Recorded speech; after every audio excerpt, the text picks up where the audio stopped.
Horror story of a foreigner. Since I was very young, I have traveled. My parents love visiting and getting to know new places, new people, trying new dishes, and trying to learn from the world as much as they can. The two established themselves as great researchers. My mother is a recognized sociology in the academic community, and my father also devoted many years to science in the area of international relations, and both traveled a lot around the world before they decided to have me. They seem to have taken advantage of many scholarships and programs that allowed them to travel from their time as students. Her love story is worthy of any film made by Sofia Coppola. I am told they met on a trip to Tokyo, Japan, in the same style as Lost in Translation. Both were staying in the city. They didn't know each other because they studied different disciplines, but they met in a restaurant. Apparently my mother was having trouble ordering, and my father came to help her when he noticed that she was a foreigner like him. After introducing herself, my father suggested sharing a table with her, and my mother was embarrassed, but delighted to be able to share with someone who spoke her own language. She accepted. No one is surprised by the kindness of the Japanese, but they are also very closed and lonely in public spaces. They had dinner, talked, met, and obviously fell in love. They spent the rest of their stay leaving whenever their responsibilities left them, and when they had to return to Mexico, they agreed to meet in Mexico City, since my mother was from Jalisco and my father from Puebla. They were engaged together to spend time from time to time, a few months, until simply the distance became more and more troublesome, and they agreed to live together in a place where they could move quickly if they needed to move to their homelands. Both got jobs in the city. They lived in Union Libre for many years and synchronized their vacations to travel to the interior of the country as well as abroad. Tokyo became a prized destination for both of them, as this is where their love story began. They visited it a few times and also took the opportunity to visit other destinations in Europe, Asia, and America. They were both very fortunate as their wages and jobs allowed them to have a fairly comfortable life. The money was rarely a problem for their plans and projects, and as is well said, when there is personal and economic stability, one thinks of a third party. In this case, having consolidated their professional careers and secured a certain wealth, they decided to have a child. I was born, and when I spent time on diet and care, I was already traveling to meet my mother's family in Jalisco and my father's in Puebla. The life of my parents changed a little because while I did not have to go to school, we enjoyed a certain freedom to travel, and although it is true that as babies we remember little, there are many photographs and stories that arose during those periods that my parents remember fondly. As soon as I remember all that happened, I am very excited to see the eloquence with which both tell them. When I started with the studies, the times were limited, so it was no longer very feasible to go out for long periods. They only took advantage of the holiday periods to take me to different destinations. Yet during all that time they could never take me to Tokyo, even though they used to talk about how incredible and futuristic that city was. I could only imagine that place because of the photographs that my parents kept with great affection. At that time the internet was not as developed as it is today, with hundreds of people doing content about trips or destinations. There was information about anything they could imagine, but it wasn't that accessible. But spending much of my childhood and adolescence listening to how wonderful Japan was only awakened in me a great interest and love for a place that only existed in my imagination, as I had never set foot on that island. I became interested and even obsessed with the country, to the extent that from high school I asked my parents to send me to a school to learn the language, which they did not ignore, and they signed me up for some courses I attended after going to school. I learned as much as I could about their language and customs, which generated even more expectations about the country. I never asked my parents to visit Tokyo because internally I wanted that to be something that I myself could do at some point. First, I wanted to unravel most of what that place holds and then share it with my parents, as they would surely be delighted to return to those lands of which they have fond memories. But would it be the same for me? Well, that's an answer that's hardly close to what my parents got. Practically all of my high school and high school years were obsessed with the country. I spent time researching different elements of the country, and my conversations revolved around the same thing. I was tired of my friends talking about the same topic over and over again, although most listened carefully to what I had discovered. Other companions, on the other hand, got tired and fed up with my little obsession.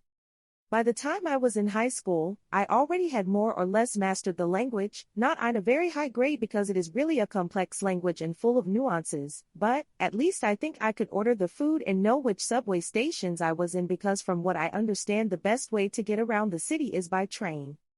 In the end, I had been preparing for a trip that might not happen, but, in spite of that, it generated a lot of excitement and enthusiasm. When I finished high school, my parents offered me a trip to Japan as a graduation gift, and I really didn't expect it.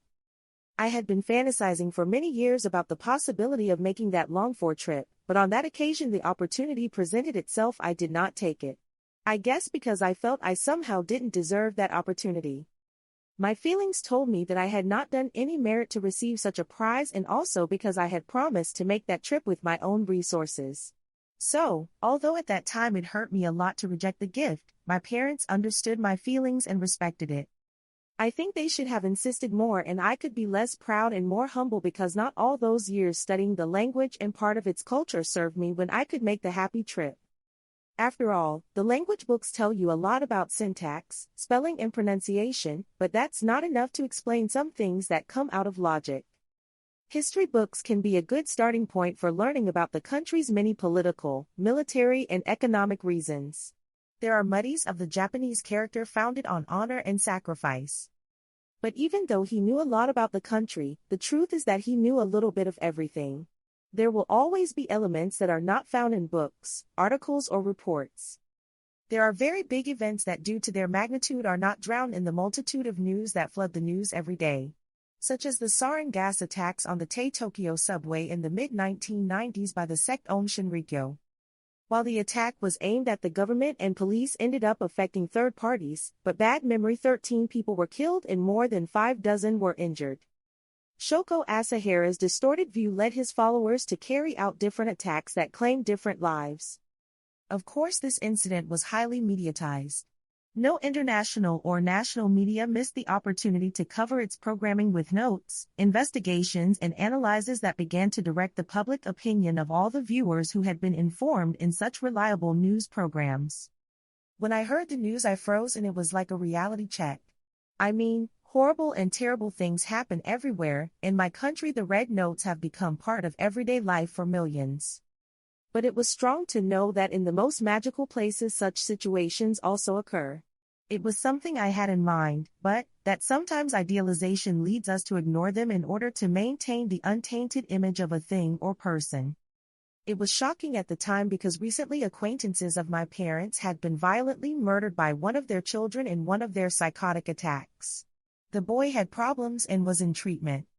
He led a pretty normal life. In fact, we had gone to primary school together, but apparently the boy had started to use some drugs to treat his illness by a research and testing program of a pharmaceutical. Not much was known about it, and I firmly believe that everything was done to redirect the public attention of the pharmaceutical company to the boy's problems. That news had strongly affected my parents and even me, who had lived with the boy who was being tried for the murder of his own parents, blaming mainly the drugs and leaving aside the role played by the pharmacist and all the people involved in that experimental treatment. At that time, I only had to focus on my studies and try to distract myself so as not to sink, so learning about the attack was news that shocked me very strongly. At home, my father kept talking about the case of my ex-classmate. Some teachers also took up that case to try to show us how harmful the use of drugs came to be, and the place that had been considered as my goal of life was also turned into chaos by the attacks perpetrated on the trains by the sect of Om Shinrikyo, who were convinced that the end of the world was approaching because of a third world war, which would be carried out with nuclear weapons that would put an end to all the sins and crimes of the world. After a few weeks, the attack was no longer new and little was said about it. My parents also stopped talking about my former partner's issue when the judge sent him to prison. Everything that happened became part of the history and everyday life. We all became spectators to the immense amount of red news that abounded in print media and of all kinds. To some degree, being so saturated with malicious news began to bore the audience, because their audience also began to become numb when they gave these kinds of notes. When all this happened, I was in the last third of my degree. I had chosen to study international trade, and my research topic had focused on studying trade relations with the country of the rising sun. I had been awarded a scholarship for a semester in Tokyo because of my academic performance and because I spoke a little of the language, so I didn't think twice. I accepted the scholarship and started preparing everything for my trip. I told my parents, who were very excited about the opportunity that had presented itself to me. When the travel date came, I couldn't sleep all night. The flight left early and the emotion and fear of traveling alone to the other side of the world kept me awake. Early in the morning my parents got up and prepared to take me to the airport.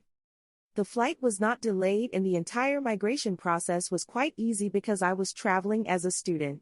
I said goodbye to both of them and arrived on the plane. I did not imagine that it would be the last time I saw them again. My arrival in Japan was incredible.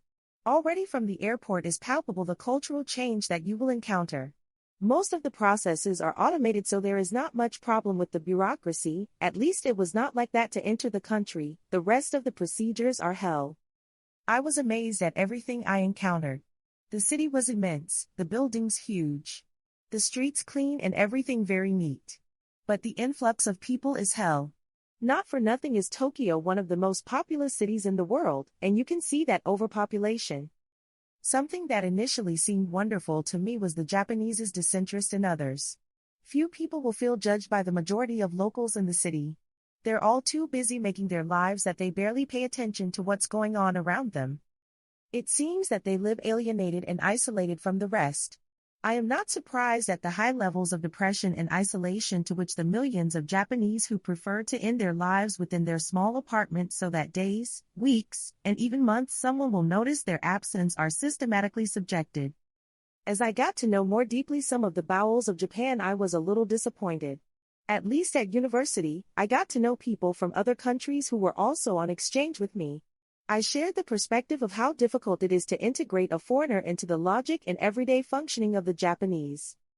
They would never kick you out of a business unless you cause problems, nor would they usually treat you badly. If you had any doubts, most would try to help you or else refer you to someone qualified to do so. At university, it was relatively easier to chat with some Japanese people because we shared classes and spaces. I managed to form a small group of foreigners and some locals in the city with whom I used to go out to eat or visit some attraction. They showed me different points of the city and gave me recommendations to make my stay more pleasant, which I was very grateful for, but many people know how to hide their intentions very well.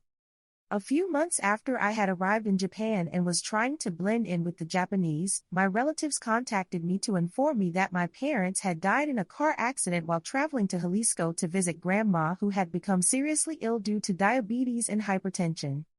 I did not expect to receive news of such magnitude while I was living the dream of visiting the city where my parents met. They offered to pay me the expenses to go to Mexico and attend the funeral, but, by talking to my coordinators and advisors, leaving this stay would make me lose the scholarship and the semester. At that time I didn't care much. I wanted to say goodbye to my parents as best I could. Arrangements were made for him to return 8 days after his death. I couldn't get flights earlier due to various problems and threats that the sect had made against the airport, so I had to wait a week. I took advantage of that time to say goodbye to the friendships I had made with the rest of the students and one of them. The Japanese suggested going to a bar before he came to say goodbye to me, as it would be difficult to come back soon and the exchange of the rest was also over in a few weeks. At first I didn't feel like it, but I couldn't stay in my room crying all the time. I could hardly take a break as soon as I returned to the country and had to deal with all that a loss entails. So self-motivating, I accepted the blissful invitation. We arranged to meet in the center and there we would head to a traditional Japanese bar. We arrived at the agreed time and went to the place recommended by our friend. The place was quite far from Tokyo. I am not sure where because in all the time I had been there I had never visited that area. To our surprise, it was quite a nice and traditional place, just as the boy who had invited us had promised. We had a great time, although at some point it was inevitable for me to feel guilty for being there having fun while my parents' bodies were in some cold coffin. In the middle of the celebration I could not hold back the tears, and although they insisted that I had not ruined them the farewell, I knew that they were being kind to me. I shouldn't go. After drinking, singing and eating we were all quite tired. I had taken it modernly because otherwise there would be no human power that would have stopped my breakdown. I also didn't want to be a nuisance to anyone, so I was responsible for my status and consumption. Some of my friends still wanted to continue the party, but they wanted to go somewhere to dance in Tokyo. I just wanted to go home and get some rest, so I didn't accompany them. They asked for a taxi and left. I stayed with my Japanese friend and offered to take care of him until we returned to the city as he was quite drunk. I had never seen him, so I worried a little. The barista asked for a taxi and we both took it. My friend stepped forward and boarded while I went to the bathroom. When I got back, I got into the back of the car. It was late and I didn't know the area, so I had no choice but to trust the taxi driver. After a good while traveling, I noticed that the illuminated city could not be seen. On the contrary, little by little we were further away, and the only thing that began to dominate in the landscape was a quite big forest. I thought the taxi driver was wrong, or that he had simply opted for another direction. My friend was asleep in the winged seat, so I tried to keep calm. Suddenly my friend woke up. He tried to locate himself and asked the taxi driver to stop. The car stopped at the side of the road and my friend opened the door and ran towards the forest. I thought maybe I wanted to throw up, but the minutes passed and my friend didn't come back. I started to worry, maybe he had fallen or had an accident. After all, it was night and there was not much lighting in that place other than the taxi lights and red rear blinkers. I asked the taxi driver to wait for us and I went into the woods trying to follow in my friend's footsteps. After walking and searching for a few minutes, I noticed that there was a small cabin in the middle of the forest. A little light could be seen in the distance, so I went to that house to ask for my friend or to ask for help searching, as my bag with my belongings had stayed in the taxi. As I approached that house, I noticed that the light emitted from inside became more and more red. When I finally found myself prostrate in front of the door and irrational fear invaded me, I decided to pry through the lock of the door to see if someone was inside and try to decipher the origin of that red light. I peered through the lock and the only thing I saw was an unbearably red room, the furniture, some pictures adorning it, the walls, the floor, absolutely everything was red, when suddenly a ball began to spin and become big and small until it stared at me. It was a pupil of someone or something that was on the other side of the room peeking like I did, and we both looked to the other side through each other's eyes. When I realized that, I turned my back. I hurried back to the road where luckily the taxi was still waiting, approached him without further delay and asked him to leave. When we were leaving that place, I realized that we were in Aokigahara, the forest of suicides where many people go to end their lives. The taxi driver took me to the police station where they took statements from me, gave me the anti-doping drug and asked different questions. They kept me in spite of the fact that I indicated that I was a party student and that I had to return to my country. Of course they ignored me. They sent me to a cell and days later declared me mentally unstable and with alcoholism problems. I tried to appeal the ruling, but the only thing I managed to do was get me sent to a psychiatric center, as no one could support what I was telling them about my parents, my life, or my friends. In this place I'm kept high and sedated most of the time. I can neither eat nor do my needs on my own without a couple of men in a white coat holding me to clean the slime that drips on my chest because of the medication and then forcing me to swallow the liquefied foods. I take advantage to write my memories in the moments in which they allow us to do recreational activities, and I manage to hide a pencil and paper between my clothes.